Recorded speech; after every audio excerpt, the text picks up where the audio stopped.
This is a measurement problem that nobody's going to tell you about. It's a big issue in how we measure behavior and performance related to learning, and it's doing a huge disservice to the people that we help.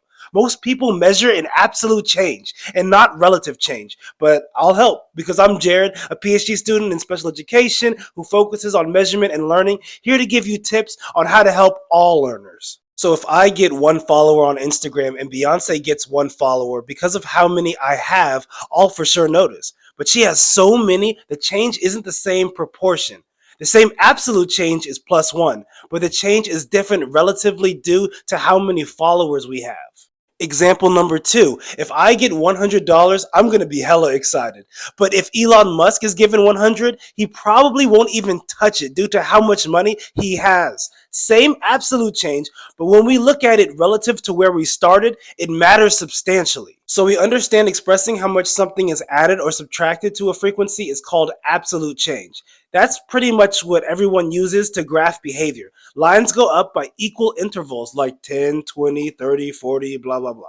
But when we use ratio graphs, we can see the difference in change relative to where we started. Essentially, visual displays of absolute change don't take prior behavior into account, and it's a hella big problem. Let me give you some examples of charting absolute change on equal interval graphs versus relative change on ratio charts. Here we see a chart reading from 1 word per minute to 21 words per minute versus someone going 60 words per minute to 80 words per minute. Showing an absolute change, you can't see the difference because it only shows a change of +20 in a week. We call that an add-subtract graph. But with relative change on a ratio graph on the right, you can see that going from 1 to 21 in a week is a much greater rate of change relatively compared to going from 60 to 80 words per minute. We call that a multiply-divide graph. This affects how you make decisions. This graph shows the same data plotted as absolute on the left and relative on the right. Finally, this absolute graph on the left shows 3 less on both pairs, and on the right the chart shows 3 less on both pairs. Wait, that one on the right, it looks, that's a standard acceleration chart. Ha, got you. This is a standard acceleration video. Yes, standard acceleration charts show relative change, but let's go back to the point. You see, growth is proportional to previous growth. People learn and behavior grows relative to its previous growth. Other natural scientists, such as physicists and biologists, even economists, know that their phenomena change proportionally. So they graph relative change on ratio scales, kind of like the standard acceleration chart.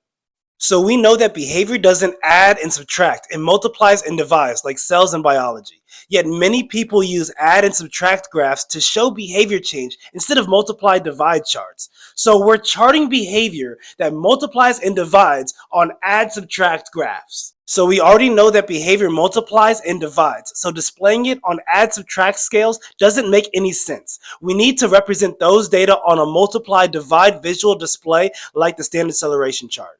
Additionally, graphs that show absolute value or equal interval underestimate performances at low frequencies and overestimate performances at high frequencies. The line graphs you typically see in behavior analysis, education, and special education are usually add-subtract graphs that show absolute change. The whole point of visual display is for decision making, and your decision making is absolutely less effective when using add-subtract charts. It's not all the same, and treating it all the same is low-key degrading to our science, and high-key it does an incredible disservice to the people we work with.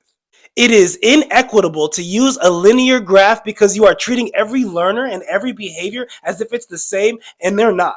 A baby's first steps is treated much differently than a baby's 100th step.